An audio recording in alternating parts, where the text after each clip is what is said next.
This is Democracy Now!, democracynow.org, The War and Peace Report. I'm Amy Goodman.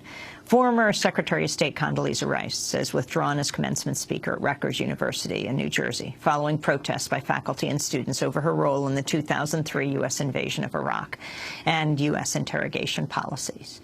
The Rutgers Board of Governors picked the former high-ranking Bush official in February. Rutgers faculty immediately circulated a petition decrying the role Rice played in, quote, efforts to mislead the American people about the presence of weapons of mass destruction in Iraq.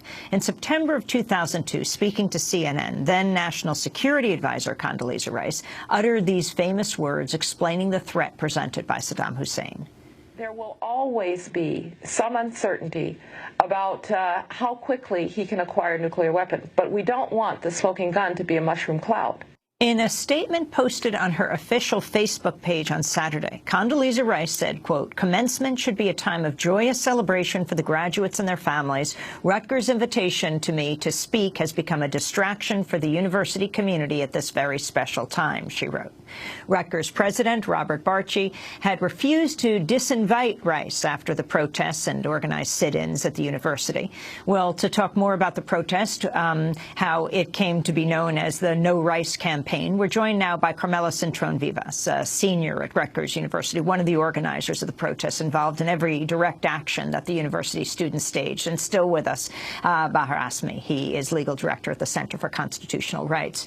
Welcome to Democracy Now!, Carmelo. So your response to Condoleezza Rice withdrawing from the commencement address? Well, first of all, thank you for having me and for covering us. I think that speaking for the group, we are very happy on Monday morning, Saturday morning, we were very happy and very pleased when we heard the news that Condoleezza Rice herself decided to back out. We think that that might be even a more powerful statement than the university disinviting her, and we are proud that our direct actions and our pressure were felt and our voices were heard from the bottom up. Why did you oppose her speaking at commencement? Well, as a group of students, and I'm referring to the group of students protesting, we felt that war criminals shouldn't be honored by our university. Someone who has such a tainted record as a public servant in this country should not go to our university, speak for 15 minutes, get an honorary law degree for trying to circumvent the law, and receive $35,000. We believe that that is wrongful and that's not fair to any student graduating or non-graduating at Rutgers University. So what did you do, and how wide spread was the opposition?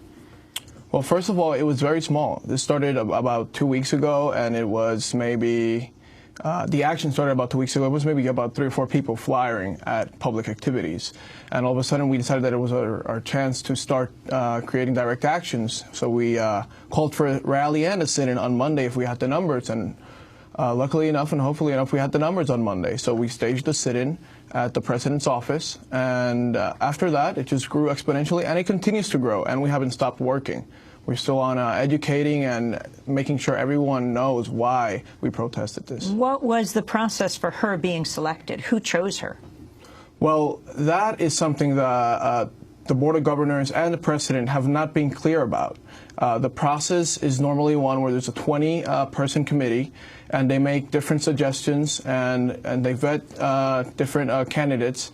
And admittedly, that process was changed when President Barchi first came into office, and that 20-person committee came down to 2 people. And after that, it's very blurry. We have the most information that we have from the whole process is a 96 email exchange between different functioning persons in the Board of Governors and the President that we acquired through OPRA, the Open Public Records Act. So it hasn't been clear, and they haven't really said anything. We have just been undigging the mystery of how she was invited. Mm-hmm.